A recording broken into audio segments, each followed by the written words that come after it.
What's up, YouTube? Today, gonna install some spark plugs, get rid of the old ones that have been there for I don't know how many kilometers. Also the IAC gasket, the gasket holding this guy.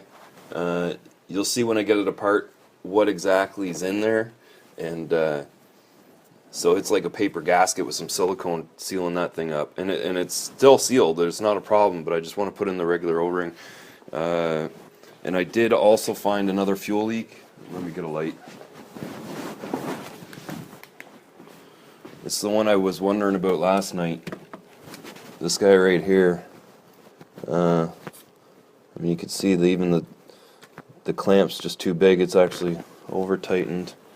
So yeah, I might even trim back the hose. I should have enough to pull some more on, and then put another fuel injection clamp on there.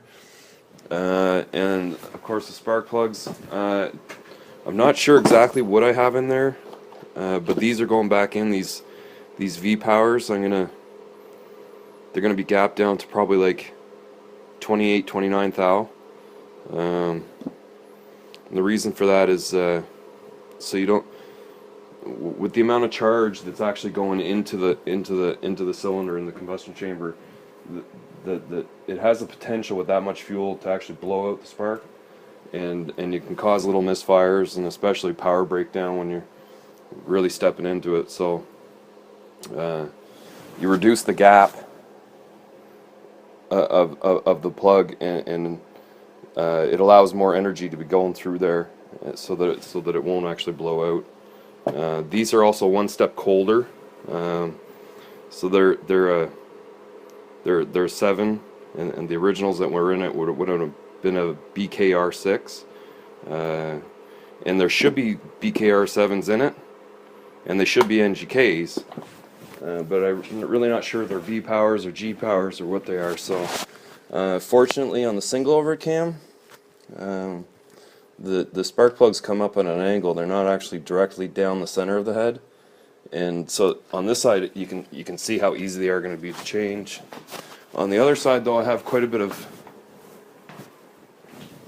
my fueling stuffs over here, but you can still see one plug's right there. It's not going to be too bad to change, and the other one, as long as I can lift up this stuff a little bit, I'll get it out, no problem.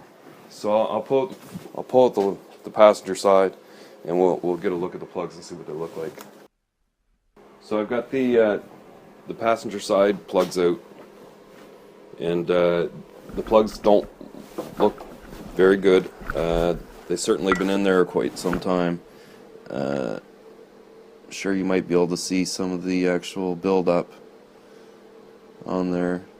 And the color that's I'm using, I use high octane fuel. I'm usually using 94 octane in this, just to resist all the knock. And it'll burn that. It'll give that tinge, that orangey tinge, brownish tinge to plugs, especially if you're using an octane booster. They will look orange. But you can see the. Let's see if I can kind of get this in front of the camera. The gap on that one's like maybe 33, 34. And this one it's maybe 35, 36. And I'm sure these went in at probably about 30, so they're well worn out. So here's one of the new plugs, and you can see I've got that pretty much sitting at 29. So 29 thou is what I'm going with, and they were the same plug. So I'll try these out, and I'll put it in the passenger side, and then I'll get over to the driver's side and maybe set up the camera to see those being pulled.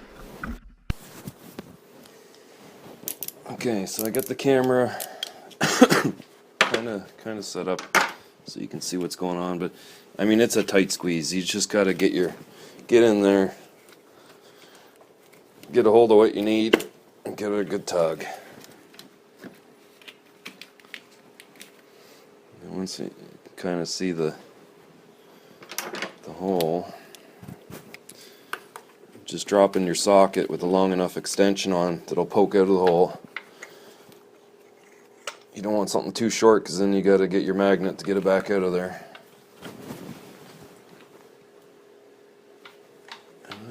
What's in there? You can see the dual overhead cam. You'd probably want to take the battery out, and I think even the windshield washer bottle, not much to take it out. You might as well just get it out of your way.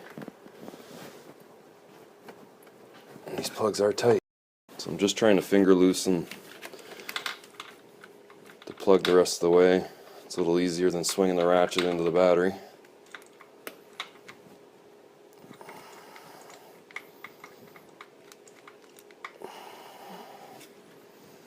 Guys, doing a little more there.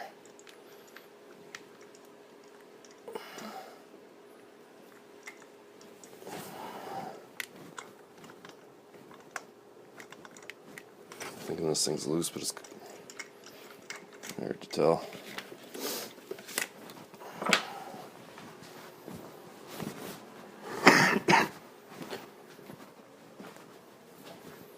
Once you're loose, just get your magnet in there. I like this little flexible magnet.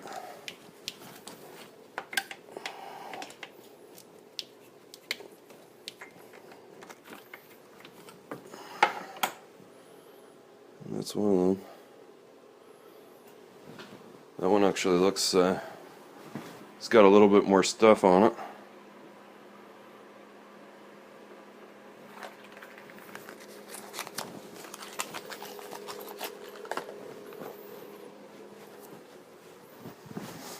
So I'm just going to go ahead and gap this thing right here. Basically, it's very difficult to gap them sometimes. You don't want to try and be gapping platinum plugs, you just break them. With a couple good whacks on the top. You see I already closed this one up too much. I couldn't get the other ones to move, and this one just folded right over.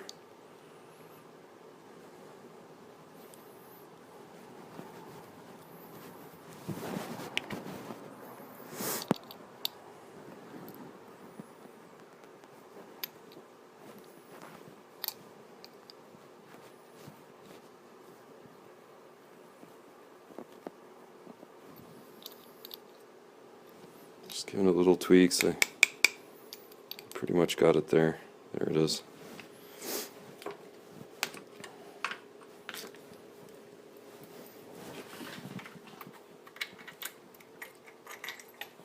Back down in the hole.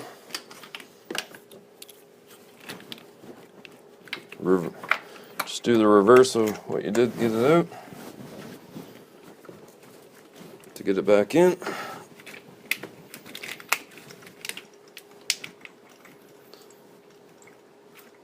Really like to finger start plugs. It's potentially easy to cross thread the aluminum head, and well, once you do that,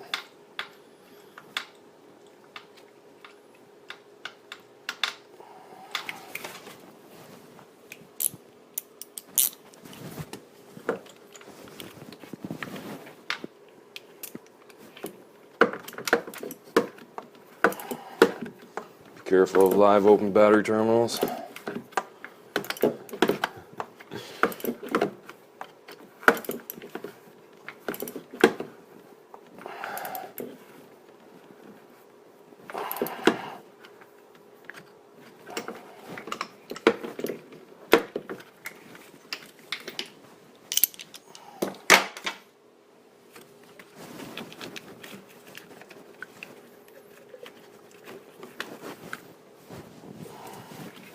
When you get the plug wire back on, you really want to,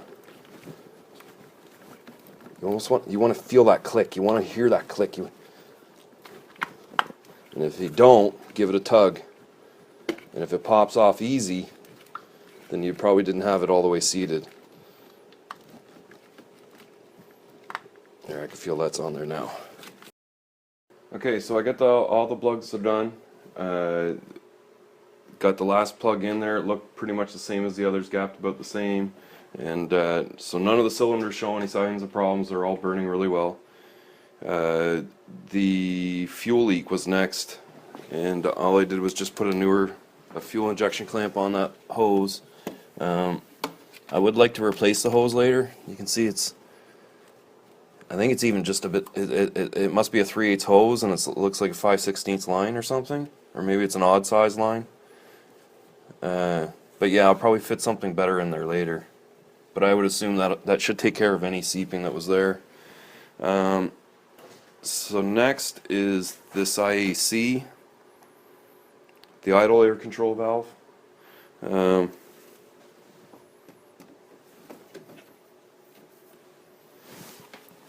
So it basically sits on top of the throttle body on this intake manifold. There's just two 8mm bolts that hold it on.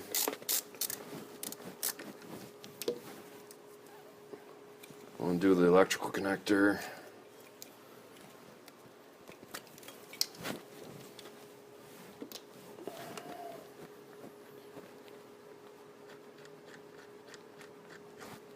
And even these 8mm bolts, actually, I'm just realizing that there's something I put in to replace original Phillips screws that held the IAC on.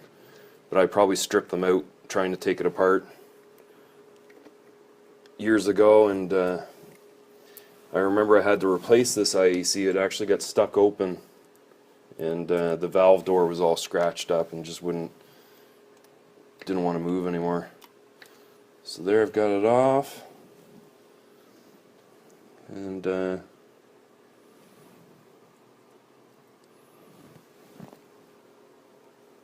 I don't know if that got sucked through or what that did. Or no, that's just the cooling cavity. So you can see this one here. I didn't actually have it gasketed off here, but that's just for water cooling, and I don't have the water hooked up to this throttle body. So there you can see my gasket, a mixture of silicone and paper. But really, what you need for there, you can kind of see right here. It's indented, and so it has like an O-ring gasket that goes down inside there, which I have. I can't remember what this gasket cost me, but it was probably like $15–20. So that'll sit in there, something like that. So yeah, I'll get this kind of cleaned off, and looks like most of it's gonna pull right off anyway. Look at that, nice and neat.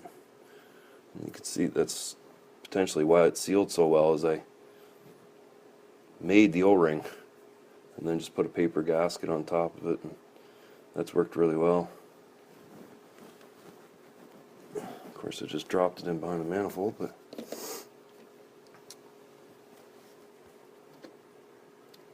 so yeah, I'll get that cleaned up and I'll get that back together, and then probably start it up and see what it runs like.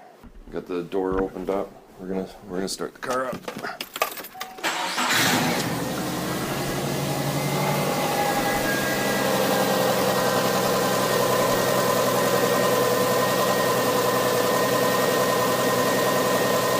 It's idling really well.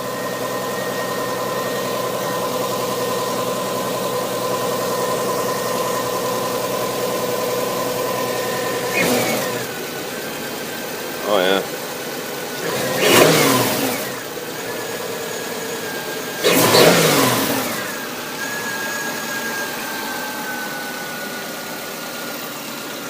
I never even thought of that.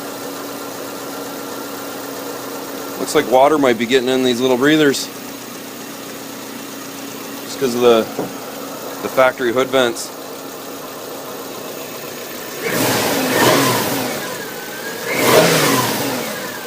Oh yeah, it hasn't run that well for quite some time. I'm quite happy with the way that turned out. Just putting in the plugs probably took care of most of it.